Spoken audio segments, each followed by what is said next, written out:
Karibu tena wapenzi watazamaji kwenye mwendelezo wa mazungumzo yetu.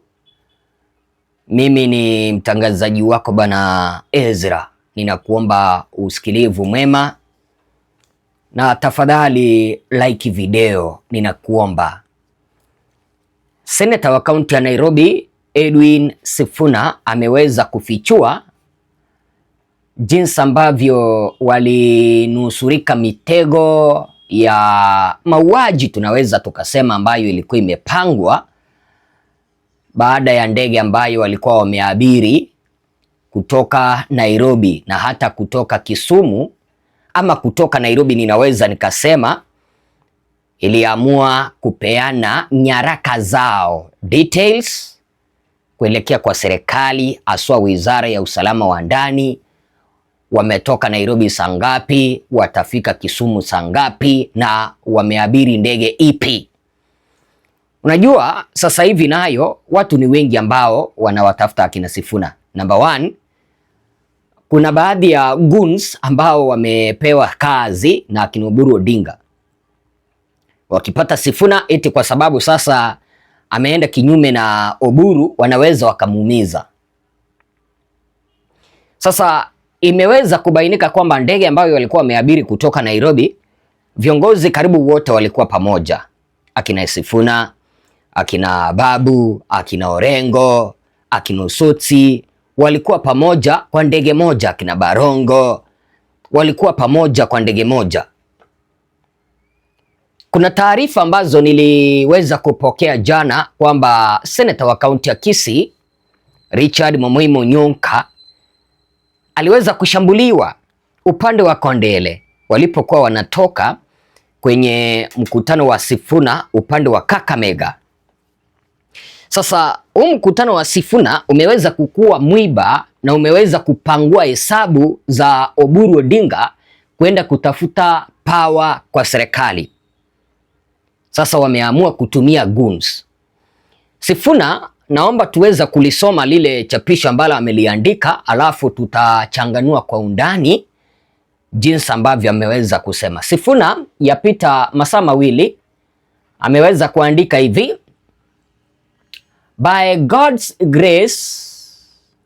Leo naangalia kwa laptop yangu bana, simu yangu imeharibika. Anasema kwamba by God's grace and your prayers, the Linda Mwananchi team arrived safely in Nairobi. We thank all of you who showed up and stood with us to beat all the traps of the enemy. Nasikia anasema kwamba nawashukuru wananchi ambao mliweza kusimama na wao pamoja mpaka wakakwepa mitego ambayo ilikuwa imewekwa na maadui zao. Hiyo ni kumaanisha hata kipindi ambapo walikuwa wanaondoka Kisumu walikuwa wamewekewa mitego. Kipindi ambapo walikuwa wanatoka Kisumu kuja, ama kipindi ambapo walikuwa wanatoka Kakamega kuja Kisumu, walikuwa wamewekewa mitego. Akaendelea kusema kwamba we need to hear from the Kenya Airports Authority whether Kisumu is still an international airport and whether they can still guarantee the safety of all passengers transiting through there. Anasema hivi, wanataka kusikia kutoka kwa Kenya Airways, usimamizi wa ndege hapa nchini, iwapo Kisumu ni international airport, kwa sababu international airport namba moja ipo na ulinzi. Namba mbili, watu ambao si passenger hawawezi wakaingia ndani. Sijui kama mnanielewa. Mimi nimepita hapo Kisumu, nilikuwa pale Kisumu, ninajua hauwezi ukaingia ndani. Hata nimeingia hiyo airport ya Kisumu, hauwezi ukaingia ndani kama hauna ticket. Kila place inachungwa. Lakini sasa Sifuna anauliza Kenya Airways, iliwezekanaje usalama hakuna kwa abiria? Kumaanisha kuna watu ambao walikuwa wameingia ndani wanawasubiri. Sasa akaendelea kusema hivi,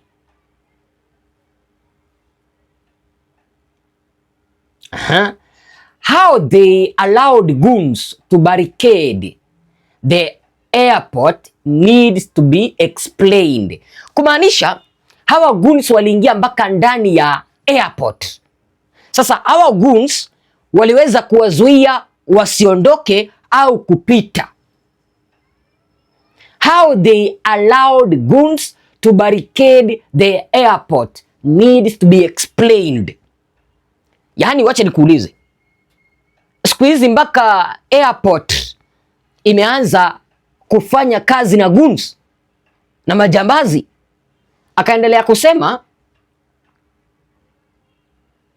secondly, we were all booked on a commercial flights from JKIA. Waliabiri ndege.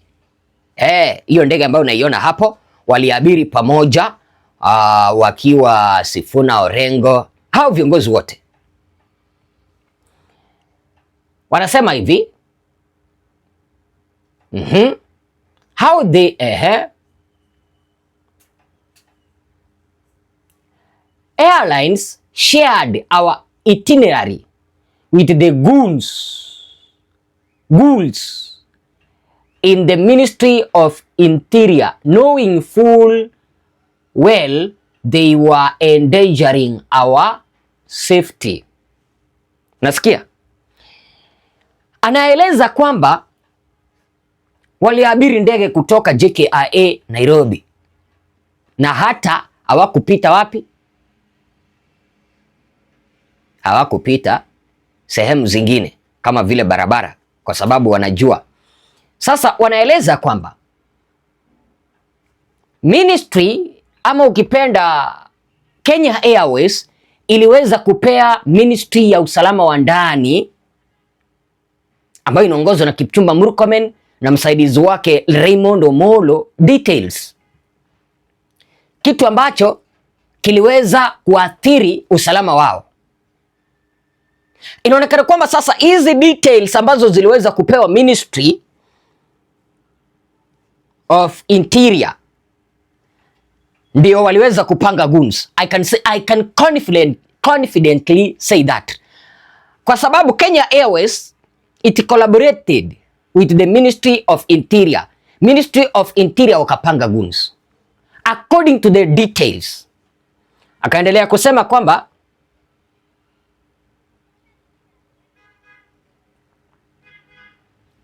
shame on you people of Kenya Airways. Thank you.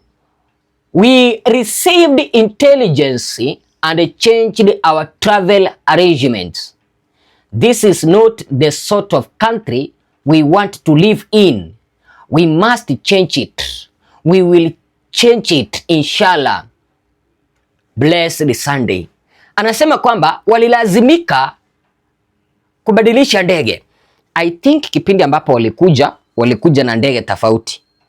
Sasa kipindi ambapo waliondoka Kisumu kwenda Nairobi ilibidi wabadilishe ndege, kwa sababu hiyo ndege ambayo nimekuonyesha hapo ilikuwa ni kipindi ambapo wanatoka Kisumu kuelekea Nairobi. Asante. Thank you boss. PSG. PSG ufike kwa ndege sasa. Asante. Tunangojea na baba. Hey guys, apologies.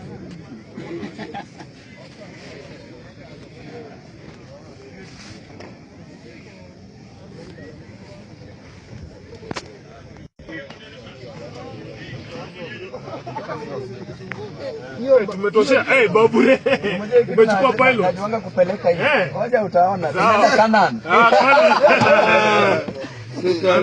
Singapore. Hatuendi Singapore. Tunaenda Timboroa. Call. Asante boss. Sasa wacha nikuulize. Mimi nilikuwa nafikiri kwamba watu ambao wanafanya kazi Kenya Airways ni watu ambao wanajisimamia. Kumbe wana collaborate na serikali ya Bwana Ruto. Sifuna amekataa katakata Bwana Ruto aweza akachaguliwa tena, kipindi ambapo hajaweza kuunda ajira kwa vijana, kipindi ambapo bado wale ambao waliweza kuwaua vijana 2024 hawajaweza kukamatwa na kuchukuliwa hatua. Amesema wazi hawawezi wakarisk hawawezi wakarisk kumsupport William Ruto kipindi ambapo ushuru ni mkubwa. Lakini sasa unaona, kumbe kipindi ambapo wanasafiri wanamlikwa. I want to warn Edwin Sifuna and my brother Babu Owino and Senior Counsel James Orengo. By the way, today is James Orengo's birthday. Happy birthday, Senior Counsel James Orengo. To more many years of joy, Mr. Orengo. You are the Senior Counsel, we depend on you. Endelea kutupigania. Sasa mpenzi mtazamaji, ninaomba niweze kuonya hichi kikosi. Jinsi ambavyo wanasafiri wanapaswa kujilinda sasa. Munaelewa, mnamo mwaka 1969, 1969, Tom Mboya was assassinated. Aliweza kuuawa kisiasa tu. 1975, J.M. Kariuki was assassinated at the age of 46 because of politics. Tom Mboya was murdered 1969 at the age of 39 years. And in 1990, Robert Ouko was killed at the age of 59. To my brother Edwin Sifuna, Kenyans are behind you. Wakenya tupo nyuma yako. Wakenya wanakuhitaji. Chunga sana, hii serikali imeweza kupanga goons kila mahali. Hii serikali imeweza kupanga watu ambao tunaweza tukasema spies kila kona. Hebu niambie, itawezekanaje Kenya Airways inapeana details? Ni kipi ambacho kilikuwa kimepangwa? Walikuwa wamepanga kuwagonga mawe wawaue? Tuseme sana ukweli tu. Kama walikuwa wamepeana details za kina Sifuna, kina Babu kuelekea kwa serikali, Ministry of Interior, ni kipi ambacho basi kilikuwa kimepangwa? Basi kuna watu ambao wataniambia, Ezra, you are judging. Maybe si kifo ambacho kilikuwa kimepangwa.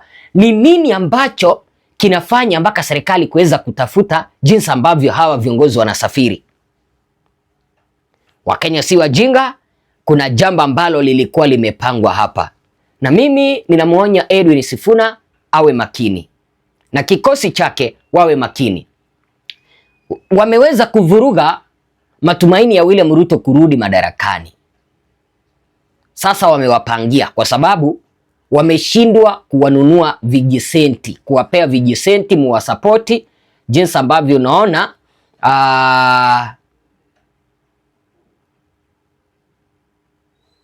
jinsi ambavyo unaona wengine hapa akina Oburu wameweza kununuliwa. Mimi ni mtangazaji wako bana Ezra. Sijui unaweza ukaambia nini Edwin Sifuna, kwa sababu unaona walikuwa wamempangia tu mtego wa kumuua. Tusemezane ukweli. This was assassination attempt.